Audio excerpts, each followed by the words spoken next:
Gaman að fá það í þáttinn. Takk fyrir kjalla og gaman að sjá það aftur. Sömuleiðis. Þegar ég var að undirbúa viðtalið, þá var ég að muna eftir við gerðum viðtal saman þegar ég var að skjá einum. Ætli þessi ekki komið svona 8-9 ár síðan, manstu þetta í? Búin að stengla með því. Ég maður það ekki. Það var löngu síðan, sko. Já. Hvað var það fyrir? Þá var ég með spjallþætti að skjá einum. Já. Spjallið með Sölva. Já. Það var svona styttir en þetta, svona 20-30 mínútur. Mhm. En þú ert... Ég er búin að fara víða. Þú er búin að fara víða, nákvæmlega. En þú ert nýkomin heimatur. Já, ég vil nú ekki meina að ég sé komin heim, en ég er heima núna. Það er svona tengt einhverju svona COVID-vissinni aðalega. Ok. Þannig að ég er bara nýkomin, kom bara fyrir mánuð síðan og ég er bara svona go with the flow, sjá hvað gerast. Akkur viltu meina og sýtt ekki komin heim? Langar er alltaf partur af þessi villir út? Ég er náttúrulega á heima úti meira, þú veist, en ég kom með dóttur mína út af því að það var búið að vera svo mikið lokun í öllum skólum í Búlgaríu, bara í 2 ár, þannig að hún var bara búin að vera föst með mér 24/7 í 2 ár, sko. Og hún var búin að fá nóg, og hún var búin að vera að reyna að pota í mig og vildi bara fara heim til Íslands, hún var búin að sjá alla krakkana og þú veist, Snapchat og Instagram, allir, þú veist, út allt á Íslandi og frjálsir, og hún var bara lokað inn í herbyggi. Var þetta harkalegt? Já, það var eiginlega ekkert, það var bara 2 ár eiginlega sem að voru eiginlega engir skólar opnir. Þú veist, það var skóli 1 og 1 mánuð, annars slægið, skilur, en mest var þetta bara online. Þannig að hún fekk bara nóg og ég ákvaða lefinni það að mér fannst ég svolítið verið að eyðileggja þessi ár fyrir henni, þetta er 8., 9., 10. bekkur, þetta er svona aðal úlingsárin. Jú, akkurat. Þannig að ég ákvaða lefinni að koma inn að klára hálfa 9. bekk og 10. bekk og svo bara sjá til. Hvernig, nú ertu búin að vera í svona cirka mánuð, hvernig, þú ert náttúrulega mest megnis búin að búa erlendis í dálítið langan tíma. Hvernig finnst þér að vera komin til Íslands og hvað svona glögt er gests augað? Ég er ekki búin að aðlagast, sko. Ok. Mér finnst alltaf svolítið svona þungbært að vera hérna. Ok. Ég finn það alveg svona á sálina á mér að ég byrja svona einhvern veginn svona aðeins að þú veist, sköpunargleðin og það verður allt svona mjög þyngra og erfiðara og kaldara og svona einhvern veginn. Dettur yfir mér svona einhver svona, já, eitthvað þungt teppi. Þannig að þú sérði ekki fyrir þér vera á Íslandi bara alfarið? Ef ég myndi kynnast einhverjum æðislega manni og myndi bara eignast fjölskyldu og ég væri bara, þú veist, með nóg fyrir stafni og þú veist, ég geti kannski unnið að því sem ég er að skapa, þá er náttúrulega allt öðruvísi, en þegar kannski þú ert með svona frama eins og ég og svoleiðis, þú veist, þá er náttúrulega kannski ekki mikið að gera fyrir mig en þú veist, ég allavega að reyna það að hafa eitthvað að gera. Búlgaría, þú er búin að vera þar, það er svona land sem ekki margir Íslendingar flytjast til Búlgaríu. Var það fórstuð þangað upphaflega því þú varst með Garðari og... Já, við byggum í Svíþjóð þá og þá var ég bara nýbúin að eignast 2 börn og var bara svona, þú veist, mest heima með lítið börn, 1 á brjósti og heillaupundum og eitthvað svo leys og Garðar fær tilbúið frá CSKA Sofia sem er stærsta fótboltaliðið í Búlgaríu. Alveg rétt. Og við vorum alveg bara svona, þú veist, við sem basically ekkert Búlgaríu og vorum bara, þú veist, og við ákomum bara okkur langa alltaf að fara á einhvern svona heitari stað, þannig að við hugsaum bara, ok, við skulum bara, þú veist, taka þessu. Hvenær var þetta? 2008.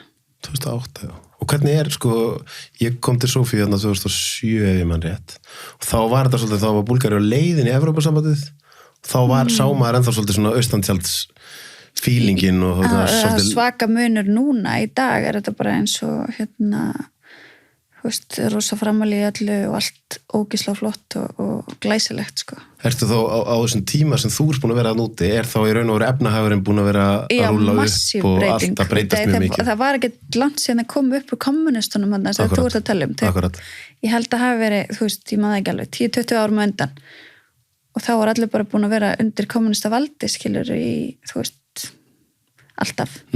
þannig að það byrjar alltaf að breytast þú veist, og breytast og núna ég meina þetta lang skemmtilegasta borg sem ég upplifa ég er búin að vera út allt já. Þannig að þú kannt vel við í Sofíu ég elska Sofíu og Búlgaríu já. Það var að fara að kíkja þarna þú veist, við fluttum til Þýskalands, þú veist, ég var alveg fljóta að koma tilbaka, við vorum þar í 2 ára eða eitthvað, svo fórum við til Austurríkis og ég fór alltaf aftur til Búlgaríu, þú veist. Svo var ég í Rúmeníu sem er náttúrulega svipaland, en það er miklu betra að vera í Búlgaríu. Þú veist, þannig að, já, mér finnst Búlgaríu stórkostlegt land, bara, þú veist, ég er ekki að tala ok, það er kannski erfitt fyrir fólk sem er fætt og uppalega, þú veist, að komast í hálauna störf og þú veist, eignast peninga og svo leis en fyrir manneski sem er búin að búa í þú veist í Evrópu fattur í þessum kaldra löndum og kemur þarna þá þú veist, þetta er allt annað líf Færa mækinn aðeins Já En nú er þetta stórt land og þú er stórt markasvæði þú ert frekar fljóta að búa þetta í nafnana Já það er bara að gerast á einni nóttu. Hvernig fórst það því? Það var þú veist, já, þetta var svolítið spes. Það er ísdrottningi með okkur aðtekli hvar sem kemur. Ég var búin að vera náttúrulega að vinna rosalega hörðum höndum á Íslandi í mörg ár. Þú veist, bara frá unga aldri, bæði í fjölmiðlum og fyrirsættstörfum og að komi góða möppu af myndum og var búin að vera í auglýsingum og hérna þessu og þú veist, ef þú leitir að mér á netinu þá eru, þú veist, milljónir af myndum. Þannig að þetta gerist bara þannig að þetta er stærsta liðið í Sofíu og það er rosa mikill fótbolta áhugi hérna og fótboltamennir eru bara stórstjörnur, þú veist. Þeir eru bara huge. Og það byrjar einhver fjölmiðill að leita af hver er konan að Skarðas. Fattur og þeir googla nafnum mitt og það er náttúrulega bara að komast þarna í bara þú veist, 100 og 1000 af myndum sem voru búin að vera í greinum bæði Erlendis og Íslandi og allstaðar og þetta bara byrjar að veltast í pressunni, í gulupressunni og þetta var búið að veltast svona 2 vikur áður en ég kom. Þannig að þeim fannst ég bara geggjuð, sko. Það var búið að búa til bara það var bara búið að búa til já drottningu áður en ég mætti, sko og svo kem ég bara búin að vera í, þú veist, einhverju badsegnum í 2 ár og ég var bara svona, þú veist, er allir að bíða eftir mér, hvað er í gangi? Þú veist, ég var bara búin að sjá fyrir mér að nú er ég bara svona fótboltaeiginkona og komið með 2 lítið börn og þú veist, þetta er bara rólegt líf það sem eftir væri. Þannig að þegar ég lendi í Sofíu, þá voru bara 20 papparazzar að byrja eftir mér og ég var bara elda röndum, þú veist, næstu ára eftir það. Og hvernig líkaði það? Ég held að ég hef bara komið svolítið í mína heimahaga. Veist, þetta er eiginlega bara eitthvað sem ég fætti í. Þannig að þetta hefur aldrei truflað mig. Nei. Þú veist, mér er alltaf fundist Ísland of lítið fyrir mig og þarna lendi ég bara svona í minni stærð, mínum pakka. Þú veist, ég gæti gert allt sem ég vildi. Ég var í, þú veist, öllum sjóðstáttum, fékk borga fyrir öll verkefni vel og þú veist, já, var náttúrulega að framlega fullt af vörum og selja mína línu og þetta var bara eiginlega draumur og dós, sko. Varstu að fá vel borga fyrir þegar kemur fyrstu Búlgaríu? Já. Þú veist, segjum það að ég sé til dæmis að bara sérstakur gestur á einhverju event hjá einhverju stórfyrirtæki það borgar mig kannski bara 1000 eurur fyrir það, bara að mæta. Það er allt annað level að vera stjarna í landi sem eru marga milljónir heldur en já, þetta er svona þú veist, á Íslandi þá er öllum sama hvort ég byrtist undan í bæ eða ekki En hvernig er það? Þú segir, sko, komin á þenn heimavöll ég meina, þú ert eiginlega bara þú ert búin að vera í sviðsljósin og fá athygli frá því þú varst mjög ung Já Hvernig, þú veist, þau eru alltaf bara að kunna við það eða hafa komið tímabil þar sem þú eru hugsað nú bara langa mikið lengur að vera að fá svona mikla athygli. Þú langar bara að draga mig hér. Nei, ég held að það sé ekki hægt, sko. Þú veist, þetta byrja allt bara upp frá 15 ára aldri. Fattur að steg magnast, þannig að ég eiginlega basically þekki ekkert annað. Þannig að, þú veist, stærstur partur af mínu lífi er í sviðsljósinu. Hvernig 15 ára? Nú varst að tala dóttur þína sem varst að segja væri svona já, að nálgast hann aldur. hún er 15. Já, hún er 15, já. Hvað myndirðu, þú veist, hvað myndirðu finnast að hún væri að gera sömu hlut og þú varst að gera þar þú varst 15? Nei, ég myndi ekki mæla með þig. Nei. Akkur ekki? Ég átti módelskrifstofu og ég er búin að vera umboðsmaður og stjórna fullt af fyrirsætum, þú veist, í gegnum tíðina og gegnum árin. Bara fullt, mörg hundruðum. Og það eru rosalega fáar stelpur sem að geta gert það sem ég gerði. Á hverju? Án þess að lenda í einhver rugli, eiturlyfjum, þú veist, þunglindi, volæði, get ekki höndlað, þú veist, athyglina, get ekki höndlað kallmenn, get ekki höndlað, þú veist, það sem er í boði fyrir þig, þú veist, það er 99% sem að kemst ekki gegnum þetta. Akkur er það? Er það því að það er bara, er þetta of, hvað maður að segja, er þetta of mikið, einhvern veginn það, þú fer bara svona á einni nótt er það alltaf komin í að það er alls konar hlutir í boði og alls konar Já, það er ekki að vera á einni nóttu, ég menn þessar stelpur eru margar að vinna í, þú veist, 2, 3, 4, 5 ár eða eitthvað og svo gefast það upp, fattur Já, það er kannski bara þú líki, þú veist, það sé allir að tala um þær og bara, þú veist, taka þessu alvarlega, ég er bara ekki svo típa, mér er alveg sama þannig að þú þarft líka að vera svona þú þarft að vera mjög sterk típa í þetta.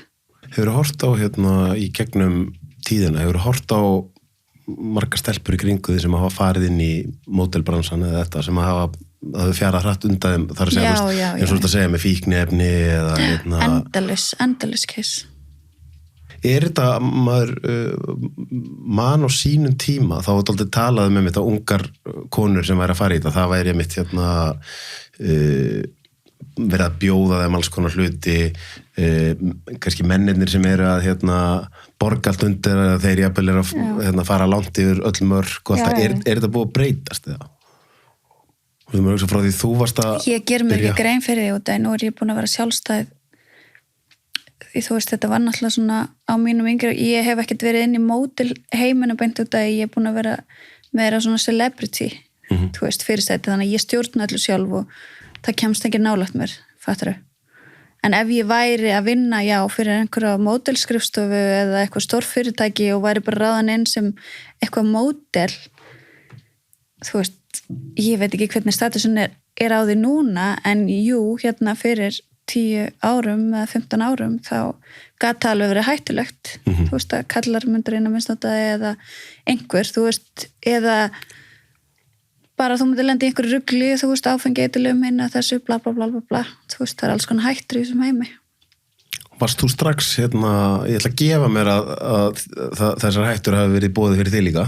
Já. Varstu bara bólusett fyrir þeim eða þurftir að brenna þig? Já, ég var alltaf með einhvern veginn, ég fættist með svona rosa mikið svona sjálfstraust fattari og ég, þú veist, ég sé alltaf ég skynja alltaf aðstæðina sem ég er í og ég skynja hvað manneskjan vill mér og því ég finn eitthvað svona þá bara kem ég mér út úr aðstæðanum strax Já, nú þú bara strax frá því þú ert ung Mér finnst ég ekki þurfa að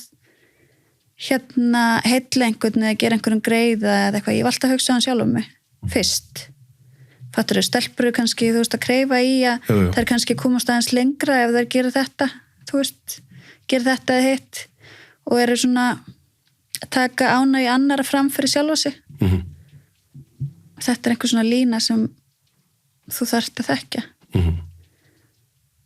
og það þarf að vera með fyrir ekki stærst sjálfsálit Mér langaði þess að koma inn á því að þú ert búin að gera rosalega margt í gegnum tíðina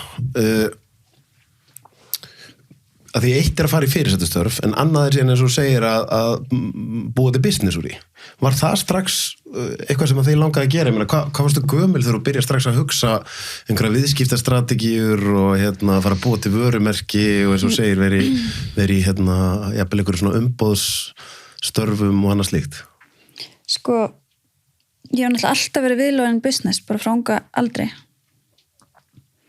ég var bara frá 17-18 ára þá var ég til dæmis eitt stærsti svona event managerinn á Íslandi. Ég sá allar keppnir, það voru alltaf í gamla daga svona bikini-keppnir eða fyrirsætikeppnir eða klúbbakeppnir eða eitthvað svoleiðis. Þú veist, ég sá það alltaf á öllum stöðum í Reykjavík. Ég náttúrulega stofnaði svo fyrirsætiskrifstofu út frá því og náttúrulega var mikið að prodúsa erlend verkefni og ráða módel og allt svoleiðis. Og þú veist, það var náttúrulega aldrei neitt að gera fyrir mig, fattarðu, þú veist, svona sem fyrirsætu á Íslandi, þú veist, nema að sitja fyrir séð heyrt, ég meina þú getur það ekki endalaust, fattarðu. Eða þú veist, eitthvað svona lumm á verkefni, þannig að ég gerði bara eitthvað svona annars lagið. Byrjaði þetta þannig þar? Var Björn Blöndal og séð heyrt? Já, ég var örugglega séð heyrstúlkan, ég veit ekki hvað, ég get ekki talið það. Séð heyrt stúlkan. Já, þetta var svona, já, það sem var í boði, ég meina, þú veist, það var ekkert annað í boði. Þú veist, 1 og 1 blað og svona. Og já, og svona út frá því, þú veist, ég byrjaði svona að þróa minn business í þessum heimi, en þú veist, ég gerði mér alltaf grein fyrir að ég væri best í þessu. Fattarðu, og ég þyrfti að vinna út að sjálfa mig.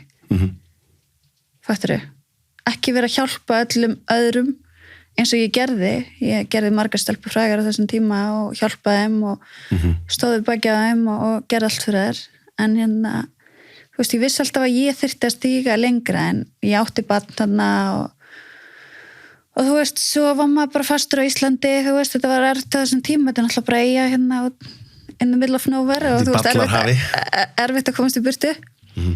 En svo náttúrulega kynnist ég Garðari sem var mjög ungur. Hann var bara 18 á að byrja sem módel hjá mér á fyrirsætiskrifstofunni, Ice Models. Það byrjaði þannig? Já, ég skátaði hann í kringlunni. Kekjað. Ok. Herði, svo er hann bara basically að æfa fótbolta þá, hann er ekkert atvinnumaður, en verður svo atvinnumaður. Og við flytjum út og þá byrjar loksins svona mín stjarna svolítið að svona springa út að þá er ég meðtekin að samfélaginu. Fattarðu, fyrir mína vinnu. Hérna á Íslandi þá var ég aldrei meðtekin að samfélaginu, þú veist, fólk vill bara gera lítið af þér, alveg saman hvað þú stendur vel, hvað þú duglegur, hvað þú stendur mikið upp úr, þú veist, skiptir ekki máli, það er bara ef þú berði af á Íslandi þá vill fólk helst bara tróðuna þér.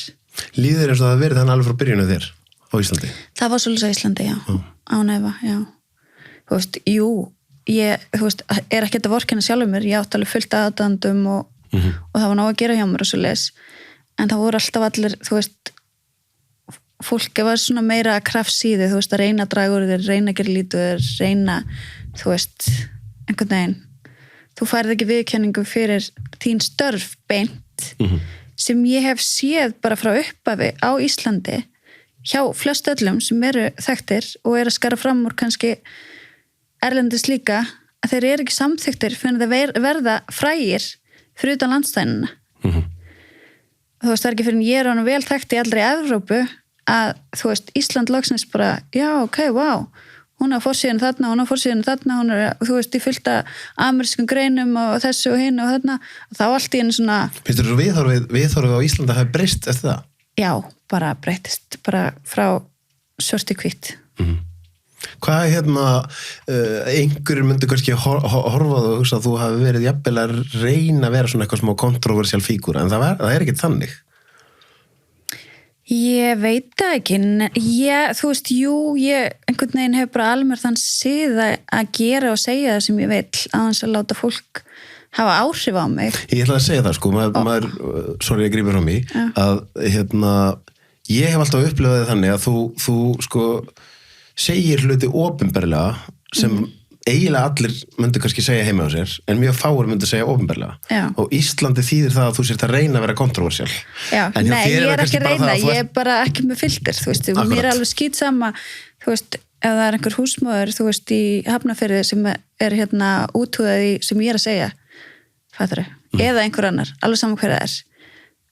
Þetta fólk bara veit ekki betur, þú veist, tekið þið bara þannig. Upplifir mun á svona sérstaklega þegar þú ert að byrja og talar þetta að vera ekki meðtekin á Íslandi, upplifir mun á köllum og konum? Já, kallarnir er alltaf miklu meira líbó, sko. en þú veist, ég er ekkert að segja að þeir séu ekki eitthvað miklu, miklu betri en þeir eru aðeins betri, já. Þú varst sko síðan hirtstúlkan og síðan er þetta aldrei langur aðdraðan það að þú situr fyrir hjá Playboy í Búlgaríu og svona eftir því sem ég verð eldri þá horfa ég svolítið á Ísland og hugsa rosalega erum við einhvern veginn upptekin að því ef einhver er léttklæddur einhver staðar eða eitthvað þá er það bara svo það sé veistu, svo fer maður aðeins út í hinn stóra heim og þá er öllum bara rullu saman. Þá Playboy búið að vera til í 100 ár og þú veist fullt af þáttum og blöðum og hinn og þessu og þetta er bara rosalega mikil smetið, ég meina þú veist að fá að vera á forsíðu Playboy eða Maxim eða öllum þessu blöðum sem ég hef verið á þú veist, það er basically bara í dag stjörnur sem eru framan á þessum blöðum þú veist, þetta er high standard vinna þú veist það var einhver partur að þér út af því að þú ert alveg upp á Íslandi og kannski svona skilyrt af íslenskum gildum að þú varst hikandi við að fara út í svona myndatökur og... Ég var með Playboy tilboð á borðinu í 2 ár og á endanum þá hvatti Garðar mig til að gera þetta en þá var ég að hugsa fjölskylduna mína og ég vissi að það yrði sprengja á Íslandi ef ég myndi gera þetta og þú veist þá var ég bara að hugsa mömmu og pappa og krakkana mína og fjölskylduna mína og þú veist ekki sjálfa mig Svo var ég bara að byrja, þú veist, ég hef búin að gera svo mörg verkefni og ég sé að, þú veist, fjölskylda mín er náttúrulega, þú veist, búið að þróuna svolítið inn í þetta chaos í kringum mig, skiluru, allir sé að tala um mig og það sé endalaus að blaðagreinar og þau fá ekki frið heldur, fattri fyrir spurningum frá almúðunum og spurningum frá öllum. Þannig að ég er búin að þróa þetta náttúrulega upp í einhver ár og ég held það að fólk sé nú farið að geta þólað það ef ég gera einhverja svona sprengju. Það er að hrista ég hugsaði bara, ok, þú veist, ég ætla að gera þetta fyrir mig. Þú veist, og ég ætla ekki að, þú veist, ég var ennþá svolítið að hugsa þú veist, þið getur náttúrulega aldrei verið alveg saman fjölskylduna. Nei. Þannig að ég var, já, svo enda með ég bara, let's do it. Kýlir á það? Þá var ég búin að vera á forsíðan öðrum blöðum. Ég held að það hafi verið Maxim fyrst. Max sem voru allt svona léttklæddar en svona klassi, flotta myndir. Svo tók ég Playboy. Þá var ég búin að hita allir upp. Hvað með þessar hliðaðir sem að kannski hefur ekkert sést opinberlega mikið að þú veist, frá því þú ert mjög ung að þá ertu að mæta með businessplön til viðskiptamann á Íslandi og annað slíkt Já, ég var alltaf rosalega svona mikil eldmóður í mér og þú veist ég hef alltaf átt erfitt með að sofa nóttin og það þú veist, hausinn á mig bara springur hugmyndum og ég ætlaði alltaf að finna mér einhver leið til þess að búið til eitthvað business eða skara fram úr eða þú veist, eitthvað, komast út úr landinu eða hvað sem það væri bara búið til eitthvað stórt þannig að ég var alveg byrjuð sko, ég man ég keppti í keppni fyrir viðskipta áallanir þegar ég var gláður svona 16-17 hjá Iðntæknistofnun eða eitthvað og svo var ég bara með alls konar hugmyndir og ég var bara hringdi bara, þú veist, í baug og labbaði hann að fund þar og settist á borð hjá fullt af forstjórum og þeir hlusta á það sem ég hafði að segja og ég gerði þetta mjög oft og ég fekk alveg, þú veist ég fekk fjárfesta fyrir allavega 2 fyrirtæki og ég sá það alveg að þú veist, kallarnir voru rosa hrifnir af mér, þú veist, ég sá alveg að þeir horfðu upp til mín, bara að ég myndi þora þessu, skilur við. Akkurat. En það er líka annað sem er svolítið áhugavert að það er svo mikið búið að tala með gegnum tíðina að það vanti hugrakkar konur og það vanti konur í viðskipti en síðan hefur maður stundum á tilfinninguna að ef að konan er ekki alveg eins og svona hendar þá allt í er það ekki sniðut lengur. Nei, nákvæmlega. Þú hlýtur að hafa svolítið upplifað það. Jú, miklar fordómar fyrir því að maður líti ofvel út sérstaklega. Það? Já, en það munur líka, þú veist, á köllum og konum. Þú veist, ég sé það alveg þegar ég fer á fund með mönnum sem sjá alveg hvað ég klár eða hvað ég er að gera eða hitta þetta og ég sé alveg stóra mun á því og því ég sest inn í fundarherbyggi með konum sem eru yfir og það helst vilja losna við mig út eins bara hratt og hægt skilur okay. Og það ekki mikið að jáum þar. Nei, ekki. Við hvað ég er búin að gera þetta oft þá get ég sagt, þú veist, það væri svona 90% 10%. Það svoleiðis. Þannig að kallmenninni skilja mig miklu betur. Okay. Það bara svoleiðis. Og ég held að það sé ekki út að ég lít vel út. Nei, það bara eitthvað í innrætinu. Nei, ég held að bara, þú veist, þeir bara sjá hvað ég hef fram að bjóða, þáttur. Þeir virða, þú veist, hæfileikana, vonandi, og hugmyndirnar og þú veist, hvernig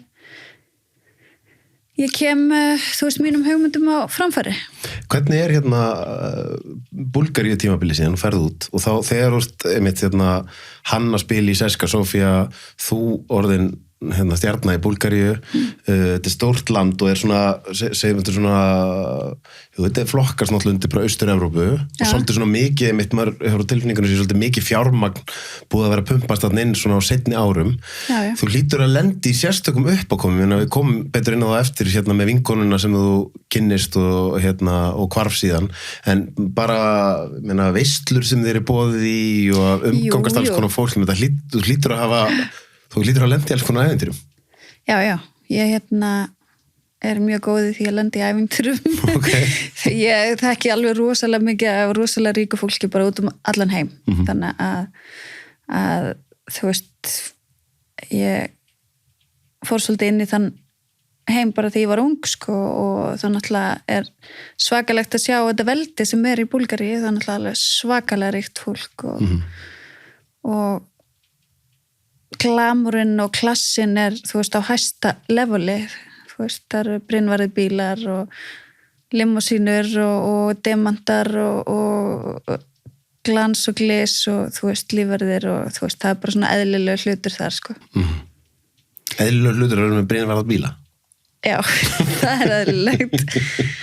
Og svo náttúrulega reyndar eftir, þú veist, mörg ár eftir ég kem til Búlgaríu, það náttúrulega var þarna vinkun mín, bara eina ríkustumenn konum í heimi. Hvað heitir hún? Rúsja, Ignatova, já. En það var, ég meina, hún var bara, þú veist, vinkunum mín þangað til hún var svona svakalega rík. Þegar þú kynnist henni fyrst, hún þá ekki moldrík? Nei, en hún var samt alltaf svona vel efnuð. Hún fjárfestist í fyrsta fyrirtækinu minni í Búlgaríu og átti það með mér, Ice Queen Production, þar vorum við að þú veist, framlega alls konar fötusnirtvörur og make-up og body products og nærföt. Ég var með öll nærfötun til dæmis í Hagkaupsbúðunum og alveg rétt. Öllu því. Og bara mjög vinsælt snirtvörumerki fyrir ekki. Og hún, sem sagt, það var hún sem kom inn í það í byrjun, þannig að ég náði að starta því út af henni. Hvað það síðan sem gerist? Svo verður þetta bara að einhverju ævintýralegri sögu sem enda með að hún hverfur. Hún var með cryptocurrency eða ekki? Jú. Rafmynd. Jú. Hún alveg ótrúlega klár, sko. Bara beyond allt annað. Og hefur verið að vinna í fjármálum svona allt sitt líf, þú veist, útskrifur Oxford og með einhverju, þú veist, gráður og gráður. Og hefur verið með, þú veist, aðlega í einhverju svona private equity eða, þú veist, einhverjum fjárfestingum fyrir aðra valdameiri og svo leys. Og hún náttúrulega fjárfestir hjá mér, hún var með einhverju jafnaverksmiðjur í Þýskalandi sem að gengur svo eitthvað hræðilega kemur kreppa svolítið eftir fjármálakreppuna í Íslandi, þú veist, að gekka yfir í svona svolítið mörg ár. Þannig að í Búlgaríu kemur það tölur setna 2012 til 2014 og þarna var rosa erfið tími í Evrópu þarna á þessu bili. Og hún missir fyrirtæki sitt í Þýskalandi og basically áhanga penning og bara vantar eitthvað að gera. Hún rosa svona, hún alltaf hún alltaf að vinna, fattur hún alltaf að connecta og þú veist, hún stoppar ekkert, hún alltaf að reyna að finna einhverju hugmyndir, bara svona eins og ég hef verið líka. Og hún svolítið, fyndi sko, ég semst kynna hana fyrir strák sem að ég að hitta sem frá Svíþjóð sem að ég var bara eitthvað að deyta í einhvern mjög stuttan tíma og þau fóru eitthvað að ræða hugmyndu saman, hann var svona stór businessmaður og og það endur einhvern veginn með því að hún fer til Svíþjóð með þeim og þar hittaði einhverju aðra og þau ákveða semst að búa til þetta cryptocurrency sem bara á 2 árum var orðið, þú veist, milljarða veldi. Sprakk út Já. Og þá það að því ég fekk Kjartan Guðbrands engaþjálfara í podcastið mitt en það frekar snemma og hann saði mig frá tímabilinu þegar hann var að þjálfa hann út í London. Já. Það var í gegnum þig, ekki? Það var í gegnum mig, já. Þá komið nóga penningum. Já, ég var svo upptekin á þessum tíma þannig að ég náði ekkert að vera að ferðast með hann út allt eða eitthvað, þannig að ég hringdi í Kjartan og spurði hann bara hvort hann geti gerað þetta mér og henni vant að þjálfara, hún í London og hann bara hugsaði sig aðeins upp og svo bara, já, herru, ég bara skelli mér. Þannig að hann var eitthvað smá tíma í London og svo kom hann aðeins til Búlgaríu. Manandi þegar hann lýsu fyrir mér, sko, ég var eitthvað að dandalast bara í Chelsea og drekka einhverja rándýra kaffibólla og fá mér eitthvað svag og svo, þú veist, einhverja æfing með einstökur sinnum en svo rosaðast bara mætti hún ekkert. Nei, nákvæmlega. Þannig ég var bara einhverjum svimandi launum við að vera bara eitthvað öll London og drekka kaffi, sko. Já, það var þannig. Hann hefur örugglega haft gaman að því. Já, en þið eru samt minna orðna mjög góða vinkonur þegar hún síðan hverfur.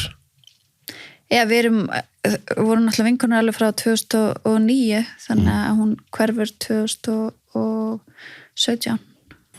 Og ekkert meira vitað hvað gerðist? Það margir í leita henni og það náttúrulega verið að rannsaka það og þú veist, það ekkert vita hvort hún sé lífs eða liðin, má segja. En ég veit það ekki. Ég get ekki sagt neitt. Hver voru síðustu samskiptin þín við hana?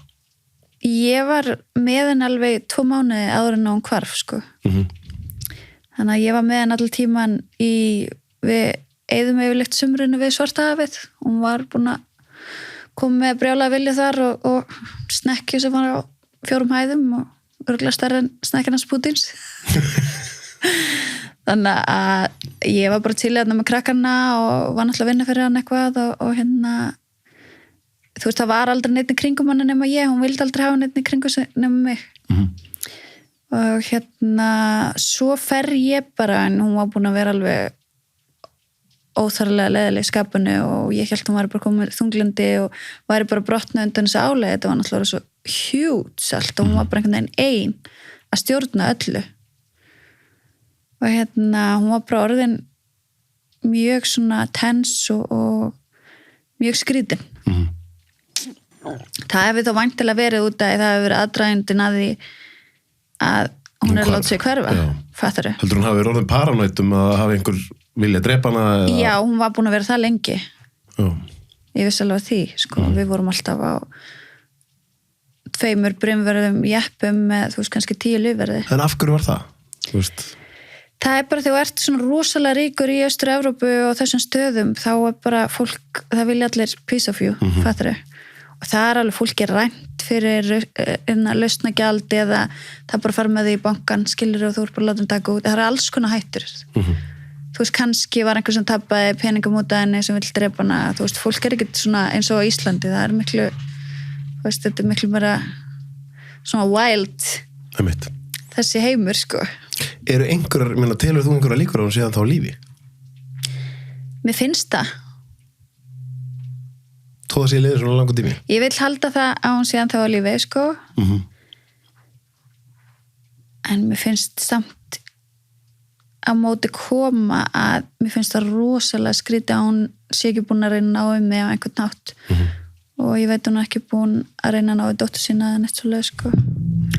En nú er þetta mál sem er búið að vekja bara heimsathygli og væntanlega verið að gera heimildaþætti og heimildamindir þetta og eitthvað, er ekki búið að vera mikið eftir sambandi þig að fjölmiðlum út allan heim út af þessu máli eða? Jú, ég var núna bara að koma frá Búlgaríu og við vorum að taka upp þar svona dokumentari sem er einmitt hana og þetta One Kind ævintýri og ég með eitt stærsta hlutverki þar sko. Það kemur örugglega út í haust eða, þú veist, einhvern tímann kannski, næsta árið. Og svo náttúrulega verið að gera bíómynd, en hún svolítið svona frá sjónarhorni þeirra sem voru í OneCoin eða töpu peningum, þannig að það svona annað engel. Já. Svo hafa margir BBC að gera eitthvað dokumentar líka, þeir reynda að fá mig mjög lengi sko. Svo einhverju sem að skrifa bækur líka sem hafa haft samband. Og það náttúrulega alla myndir á hann eru með mér allstaðar, þannig að ég svona eina manneskjan sem eftir sem veit allt, fatturu, og var með henni alltaf, út af hinnir eru bara í fangilsi. Þannig að, þú veist. Hinnir í fangilsi, voru með henni? Já. Akkur í fangilsi? Þau voru bara 2 fyrirtækinu, hún og Sebastian. Og Sebastian var tekinn fyrir löngu. 3. annar aðali sem var svona ástmaður hennar, bankastjóri amerískur, hann fór í fangilsi líka. Fyrir hvað? Fyrir bara var þetta eitthvað brask og svindl og... Það var eitthvað byrjað að rannsaka skattsvik og svona frots, þú veist, meira svona tengt skatti og öðru, skiluru, ekki komið á þann punkt sem að þau væri bara eftirlýst eða eitthvað svoleiðis, fyrirtæki gekk alveg vel og allt svoleiðis, en þeim var haldið út af einhverju og það var hægt að halda þeim út af einhverju, þú veist, svo náttúrulega heldur málið áfram. Hún lætur sig hverfa og bróður hennar tekinn árið setna eða eitthvað í Ameríku, þannig að það allir farnir nema ég. Þú veist, svo bara eftir einhverjir lögfræðingar og eitthvað fólk sem náttúrulega þekkir hana ekkert en eru kannski að vinna fyrir fyrirtækið, fattur þau? Þú veit, þetta grillað maður. Þetta alvöru mysteri eitthvað þinn. Já, þetta var svakalegi peningar. Hvað mér langar að spyrja út í, að því svo allt í einu dúkar upp og þú er þyrluflugmaður? Já, það var svolítið áður. Það var, ég man ekki hvenær ég var útskrifaðist 2015-16. Akkur þyrluflugmaður? Ég var bara, þú veist, búin að vera að vinna ógeðslega lengi með fullt af dóti og mér langaði bara að gera eitthvað svona sem ég dreymdi svona hobby. Og ég hef alltaf verið með svona brjála fettis fyrir þyrlum. Já, ég veit ekki. Ég fór í þyrlu einhvern tímann með Garðari í New York og ég bara varð ástfangin. Ég hef líka verið í þyrlu í New York, fórstu bara svona yfir Manhattan og einmitt. Og mér fannst þetta svo geggjuð tilfinning að ég hugsaði þetta stanslist og ég var alltaf að pæli, ég þarf að pröfa að taka, mér líkar ekki af flugvélar, sko, það er bara áldósir fyrir mér, sko. Okay. En þyrlir, þá ertu með þetta frelsi, þú getur svona, þú veist, bara svifið í loftinu, þú getur lendar sem þú vilt, þú veist, ég var til dæmis að elta hreindýr inn í skógi á lítilli þyrlu, þú veist, þú getur gert allt, þú getur lent upp á fjalli og farið í piknik, þetta er bara svona, þetta er svo brjáleg tilfinning að geta bara svifið og séð allt á ofan. Mér finnst það að vera meira skeri einhvern veginn, og það náttúrulega algengar að vera þyrluslís heldur en flugslís, eða ekki? Nei. Er það ekki? Er það bara því að Kobe Bryant dói þyrluslísi og maður tekur mikið eftir því eitthvað? Nei. Líka, ofta eigendur af einhverjum fótboltaliðum og eitthvað, það er svona einhvern veginn mjög high profile þyrluslir sem hafa átt í stað, sko. Já, það er bara, þú veist, bara ólán. Kannski það er oft ríkt fólk sem að segja, jú, þú ferði í lofti núna, fattur þau? Sem flugmennirnir eiga ráða. Akkurat. Og ég held að það hefur verið einmitt máli með þetta kópisli, sko, þau voru í einhverja þók og eitthvað svona vissan. Ertu búin að vinna mikið við þetta? Ég hef aldrei unnið, ég er bara flugmaður, sem sagt, ég er ekki atvinnuflugmaður. Nei, ok. Hvað þýðir það? Þýðir það, þú getur þú ekki, máttu ekki taka þér verkefni eða? Jú, ég má fljúga með vini og svoleið, sko, en ég má ekki fljúga mér til atvinnu. Nei. Bara svona eins og stjörnundar eiga litla flugvél, skilur, og þeir fara að fljúga. Fattur En meintalega þú átt ekki þyrlu? Nei, en mér myndi vilja eiga. En hvað hérna þegar maður er að leika sér að vera þyrluflugmaður en maður er ekki atvinnið það, þú veist, hvar finnur þú þá þyrlu? Þetta var ekkert góð hugmynd, skilur Mér langaði bara að fljúga og mér tókst það. Okay. Og ég er flugmaður og ég get flogið þyrlu á Spáni eða í Rúmeníu eða í Svíþjóð eins og ég hef gert. Fattur þau? Og þetta er bara svona eins og fólkur er sjúkt í að fara, þú veist, í þyrlu skíði einhver staðar, þú veist, lengst í burtu og eyðir peningum með það og þetta þeim finnst það geggjað. Fyrir mér var þetta bara mitt hobby og mér fannst það bara geggjað og mér langaði að vera flugmaður. Hvað er hérna, ég er svo illa inn í þyrlum, hvað eru þyrlur að draga langt? Þú veist, segjum að hérna, þú ert að fara á milli staða, hvað eru svona lengstu þyrluflugin? Ég, þú veist, veit ekki með þessar stóru þyrlur, sko, en þú ert ekki að fara neitt rúslega langt að hans að taka bensín. Nei, ekki mest minni sem þetta bara svona... Fyrir eftir náttúrulega stærðinni á þyrlunni. Já, en svo segir bara fólk sem á mikið pening sem er kannski að hérna, fara styttri vegalengdur og þá getur þú bara lent upp á einhverjum hústökum og sloppið við trafík. Það er yfirleitt, þú veist, það eru alltaf einhverju puntar, þú veist, ég er kannski að fljúga 1,5 tíma og þarf að lenda einhver staðar og taka bensín og fara aftur. Svo eru stærri þyrlunar, það geta farið, þú veist, lengri tíma og já, það bara fer eftir gerð og stærð, sko. En engaþjálfarinn, þú ert líka engaþjálfari? Já, ég er líka engaþjálfari. Þetta er gaman að vinna við það? Já, mér finnst það æðislegt. Ég hef alltaf verið viðloðin líkansrækt bara frá unga aldri. Og var, þú veist, alltaf, þú veist, ég var body pump kennari gamla dag og ég var að þjálfa, þá þurfti ekki Réttindi? Nei. Body pump? Já, og var líka að þjálfa í sal og svona og það var bara kannski 17, 18, 19 kefti fitness og einhverju svo leys. Keftir í fitness? Já. Ég bara örgulega fyrstu, ég maður ekki bara þetta var að byrja. Þegar þetta var ennþá þannig að hérna, einmitt Kjartan var náttúrulega í fitnessinu, Kjartan Guðbrands. Þá voru þetta alltaf svona einhverja þrautabrautir og upphífingar og alls konar eitthvað svona dót. Þetta var mest skandall lífsmenn, sko. Ég býða segla ekki bætur, sko. Okkur ekki.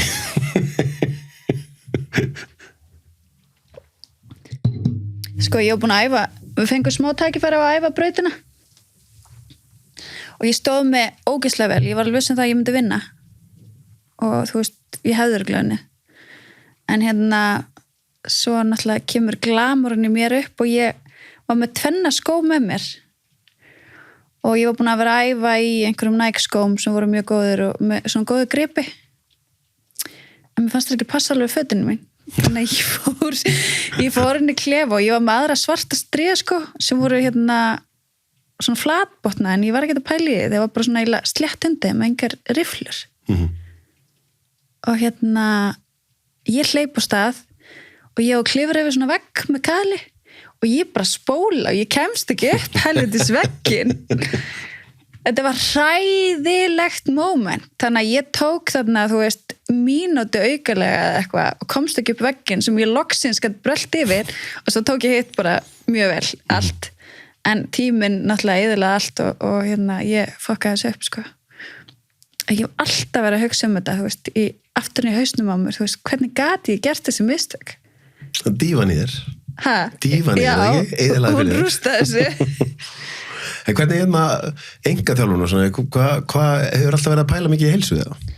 Já, ég hérna hef alltaf verið frekar svona heilsusamlega allavega þú veist, í mat og æfingum og svona, ég hef alltaf haldið því mjög góðu og já, mér er bara gaman að vera kringu fólk og mér er gaman að hjálpa fólki og þú veist, mér líður alltaf svolítið vel þegar ég er í bara salnum að aðstofa fólk Ég man að var þarna tímabil sem að þú varst nýri í Laugum og ég æfistundu þar og hérna þá varstu mikið bara með kuna og eitthvað. Sérðu fyrir þér og sérðu að fara að vinna meira við að vera engaþjálfari eða?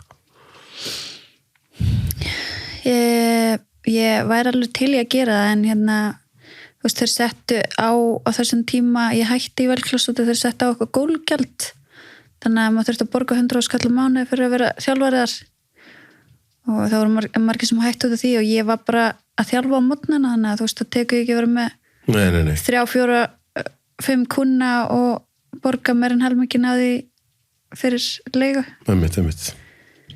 þannig að það gekk ekki upp, þú veist, þá þurfti ég að fara að vinna við þetta allan daginn og þú veist, ég myndi aldrei að gera það en jú, þú veist, mjög gaman að vinna við þetta og það getur vel verið að ég geri eitthvað svolítið, sko ef ég finn einhvern svona einhverju lausn á því, hvernig hægt að gera þetta Hvað með þú sagðir á þann að þú verður alveg til í að setjast það á Íslandi og myndir vinna rétta mann og fjölskyldu og eitthvað svona þú er látið að hafa eftir alls konar hlutum kallmenn og íslenska kallmenn það séu hrættir við þig og svona hitt og þetta Já, þess vegna er það mjög ólíklegt að ég finni mann en þú veist, kannski kemur einhver bara búff Akkur finnst þér akkur upplifir að íslenski kallmenn séu hrættir við þig?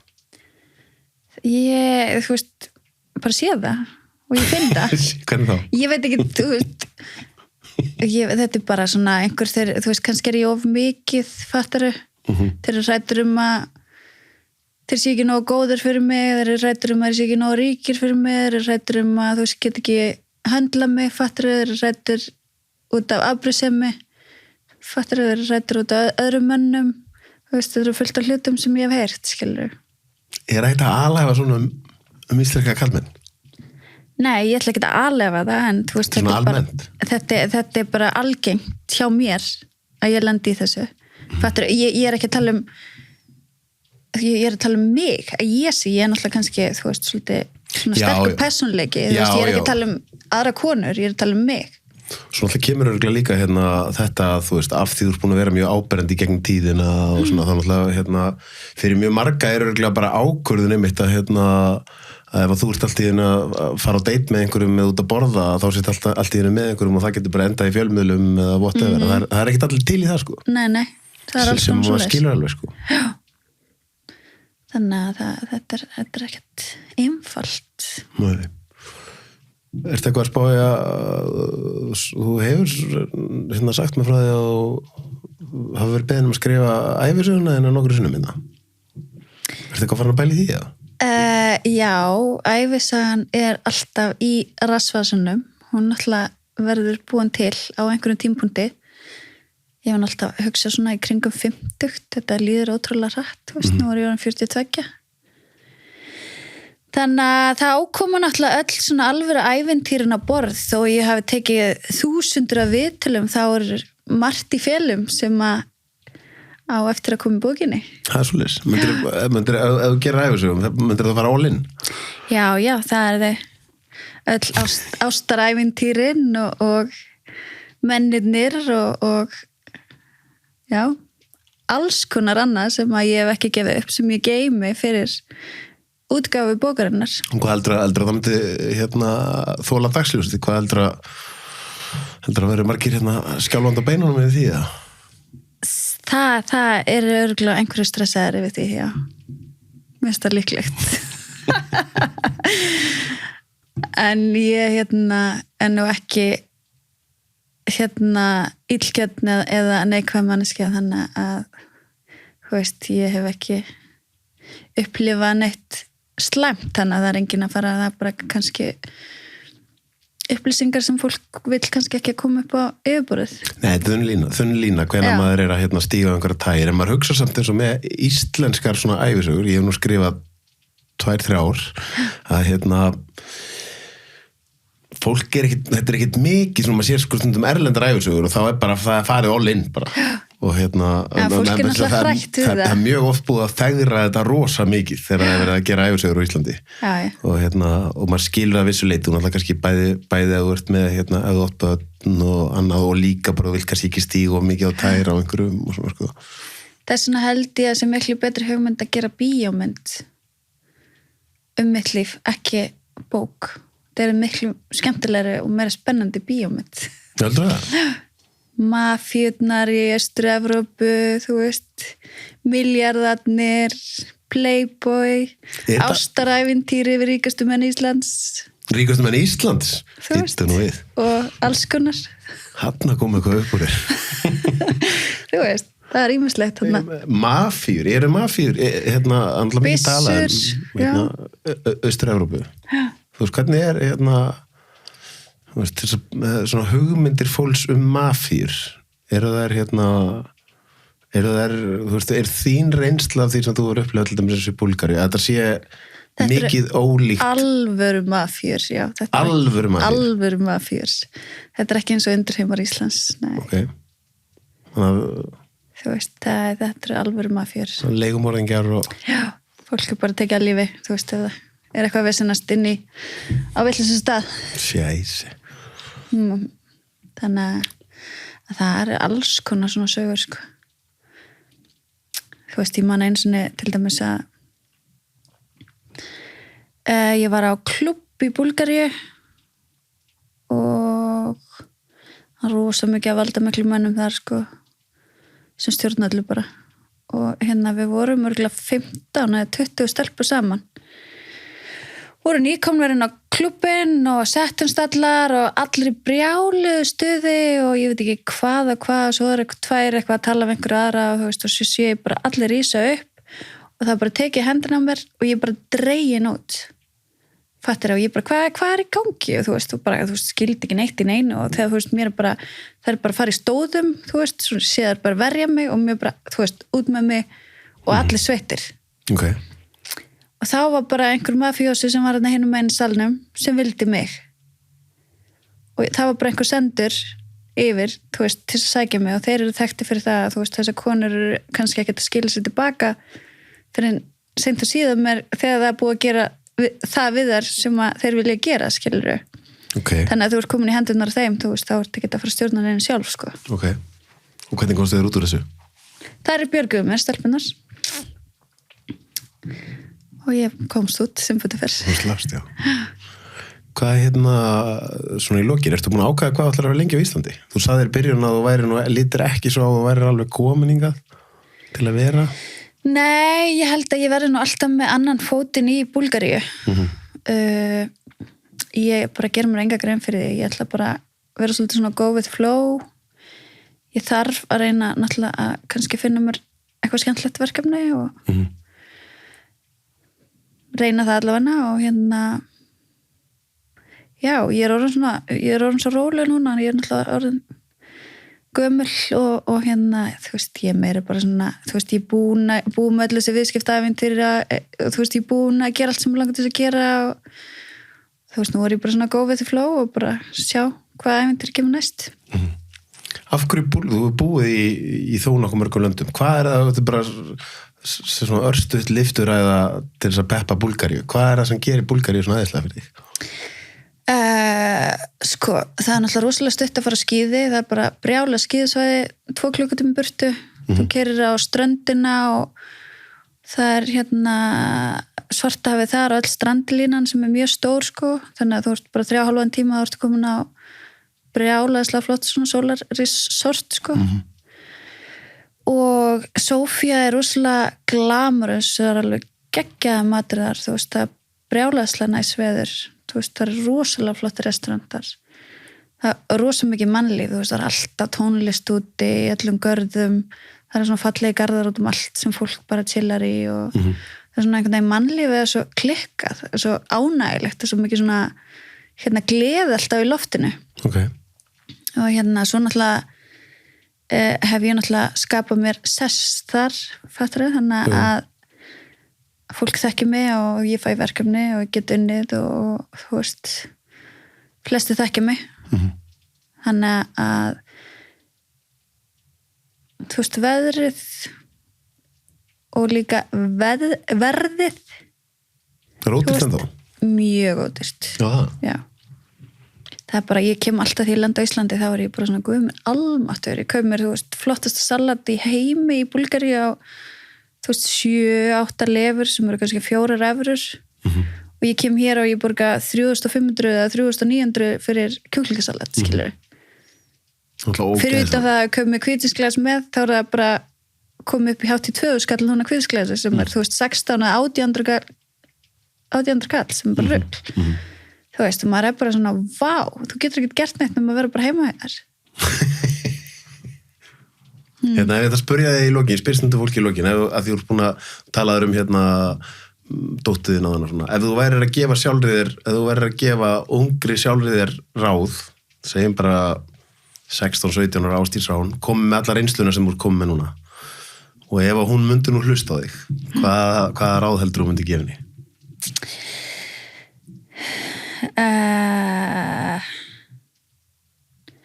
Að vera ekki svona mikið fyririldi eins og ég, reyna að byggja sér upp fyrirlega einu stað, en ég myndi samt ekki vilja að segja að ég hafi gert mistök út að ég náði að klára allt sem ég vill og vildi og dreymdum, þú veist, ég náði að fylgja allum draumunum mínum en ég myndi vilja fyrir dóttur mína að eiga svona staðfastara líf, mennta sig vel á einhverju einu sviði og undirbúa sig fyrir heiminn þannig og kannski þú hún að búna því 30 að fara þá út og sækja sér einhvern frama á einhverju sviði.